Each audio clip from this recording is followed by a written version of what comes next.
Rounds of strong and severe thunderstorms slowly winding down, but additional big-time boomers are on the way. We'll time them straight ahead. A Jessamine County family has lost their home tonight, all because of lightning. We'll hear from neighbors who say they watched helplessly. It was a busy night for Lexington firefighters. They were called to two separate house fires that caused a lot of damage. Tracking, alerting, protecting. WKYT News starts now with First Alert Weather. Good evening. Strong storms drenching much of the bluegrass tonight, and in the Lexington area, lightning causing some major problems. Here's an eyewitness picture we received from the golf club of the bluegrass in Jessamine County. A lightning strike tore apart a tree. Firefighters say another lightning strike nearby sparked a fire that destroyed a house. We'll have more on that in just a minute. But first, we begin tonight with Chief Meteorologist Chris Bailey. Quite a night, Chris. Yeah, those thunderstorms earlier this evening, Sam, really packing some big-time lightning. We were counting the cloud-to-ground strikes by the thousands this afternoon. And those thunderstorms winding down, but putting down some very heavy rains and beneficial rains for many of us. Everywhere that you see here on the radar picture, dealing with the potential for some very heavy rains a little earlier in the day. Those showers and storms out there with some heavier rains on the tune of upwards of a local inch or two into parts of the area. We put the numbers on there for you, and you could see a lot of the region picking up a little better than a half inch of rain, but then you had a couple of zones that were fairly skipped. Parts of Franklin County into southern Kentucky as well, dealing with a little bit of a jump zone. We look at live First Alert Defender general. Soaking rains now across most of the Lexington metro. You can hear that on the roof here at the station. That's some rain to sleep by. Nothing overly heavy by this across most of the Lexington area. Farther southwest, also dealing with some heavier downpours. Back to the west into southern Franklin County, northern parts of Anderson County. Defender in motion, showing those showers and storms beginning to weaken, though another cluster developing into western Kentucky, and yet another one around parts of Missouri as of now. That tropical connection continues from the bluegrass state back to where what is left of Tropical Storm Bill is across the Lone Star state of Texas. Sam and I can back in a few minutes. We're going to track what is left of this tropical system in toward the bluegrass state. And oh, by the way, ahead of that, maybe some severe weather tomorrow and Thursday. It's a busy period, and we'll break it down when I come back in a few. And Chris, as we mentioned, investigators think lightning sparked a fire in Jessamine County that destroyed a house. This is what First Alert Defender looked like when that storm moved through Jessamine County about 5 this afternoon. Chris says it had nearly 1,000 lightning strikes in that hour. Firefighters from multiple fire departments were called to battle the flames on Golf Club Drive near US 68. Garrett Weimer continues our First Alert weather team coverage. Garrett? The storm didn't last long. There was thunder booming, it shook the house, and there was bright strikes of lightning. The fire did. At first you could barely see the house. There was so much smoke. It was, and then once the smoke kind of cleared, you just saw all these flames. Firefighters say a lightning strike hit this home in the Harrods Ridge neighborhood. That started a fire in the attic that firefighters say spread quickly. An attic is an open area with plenty of fuel. So it doesn't take too many minutes for that to get going, and a lightning strike, obviously very powerful force that creates a lot of heat. Firefighters tell us that family inside the home at the time saw sparks shoot out of the power outlets when lightning struck. Neighbors described seeing flames shooting high into the air when they walked outside. You could feel the heat. I mean, that's how big the fire was, and that's how close we were to it. Crews from Nicholasville, Jessamine County, Wilmore, and Lexington all helped fight the fire. Firefighters say they did what they could, but the home is pretty much destroyed. Most important thing is that everybody got out. Everybody was alerted to the fire because of alarms, and they're safe. In Jessamine County, Garrett Weimer, WKYT. Battalion Chief David John says even though they believe lightning strike is to blame, they'll still do a full investigation to figure out exactly what caused the fire. And while Lexington firefighters were helping with that fire, they were also called to two other house fires here in the city. Those fires started around 45 minutes apart tonight on Saddle Club Way near Versailles Road and on Radcliffe Road. And the home on Saddle Club has major damage. Monique Blair is tracking both fire investigations tonight. She has the latest new at 11. This home here on Saddle Club Way caught on fire a little before 6 o'clock tonight, and the damage is pretty significant. Fire officials say the home could be a complete loss. Never, ever seen anything like this. Black smoke billowing from the roof and huge flames, and I thought, oh my God, please don't let anybody be in there. Nobody was in this home when it caught fire earlier this evening. However, firefighters did find the body of a dog inside the charred home. We're told early investigation shows the fire likely started upstairs. Trash debris was blowing through the air, you know, little black pieces of the roof or something. It was bad. About 24 firefighters were still taming hot spots in this home when another call for a house fire came out. That one happened on Radcliffe Road at a duplex. No one was hurt in that fire that appears to have started in the kitchen. We've got companies right now all over central Kentucky.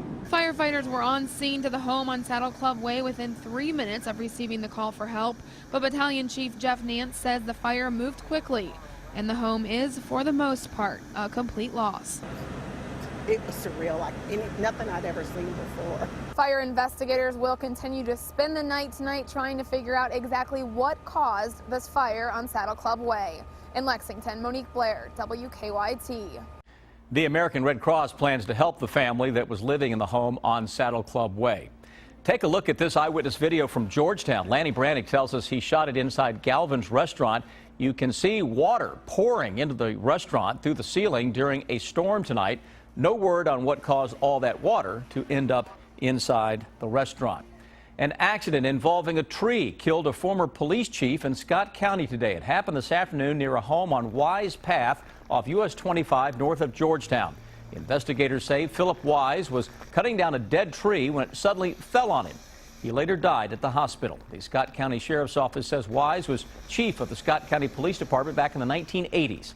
That department no longer exists. It was a bad accident, and he was known by a few of the guys on the fire department who've been here for a while. Somebody had said that he was the first county police chief, I believe, so he had the ability to see a lot of people and be well known, and it's just an unfortunate accident. Investigators believe gusty winds this afternoon may have played a role in that accident. Tonight, much of Texas is getting soaked with heavy rain from Tropical Storm Bill. The storm making landfall this morning on the Texas Gulf Coast. While the storm is weakening as it moves inland, it's expected to bring up to 8 inches of rain to much of Texas. And some isolated areas could get up to a foot. This comes just 3 weeks after flooding killed 40 people and destroyed thousands of homes in Texas.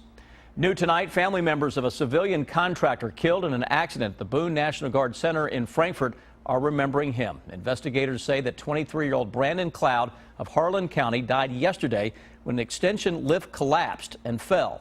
Family members say he worked for Davis Roofing. They say he was a hardworking man who cared about those he loved.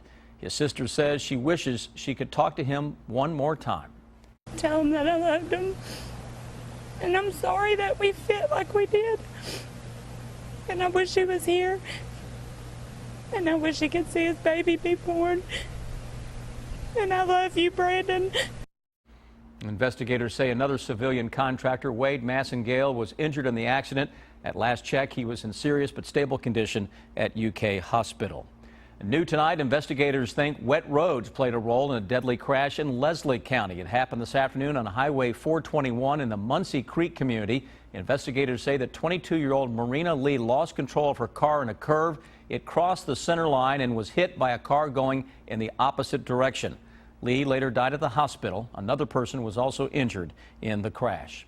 Tonight, the search continues for an eastern Kentucky man who disappeared nearly a week ago. Family members say Conley Baker Jr. was last seen crossing a creek and going into some woods near his home off Lucky Fork Road in Owsley County. 20 agencies have been involved in the search since then, and family members say they're hopeful Baker will be found soon.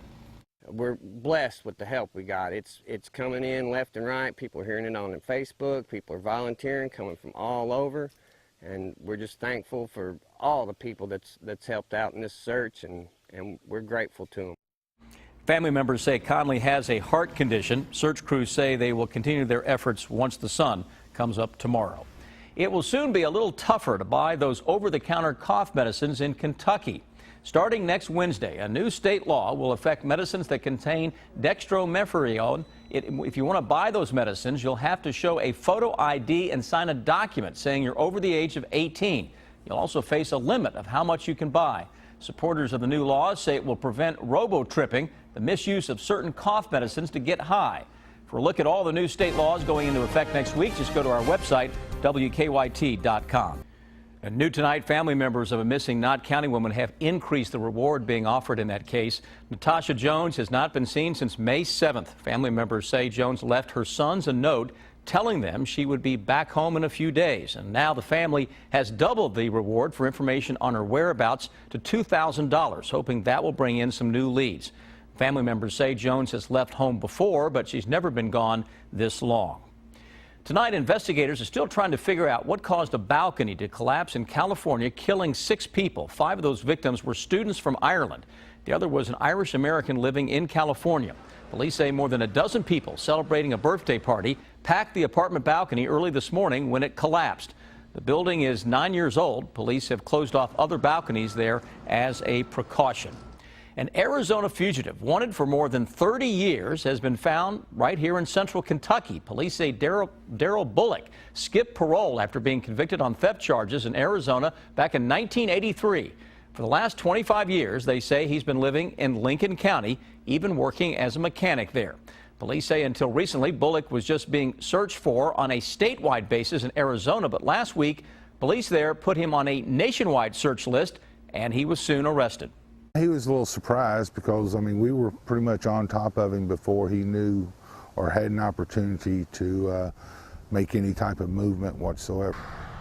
Bullock told police he was once arrested for driving drunk in the Cumberland Gap Tunnel and even spent 6 months in prison. But at that time, police in the area didn't know he was wanted in Arizona.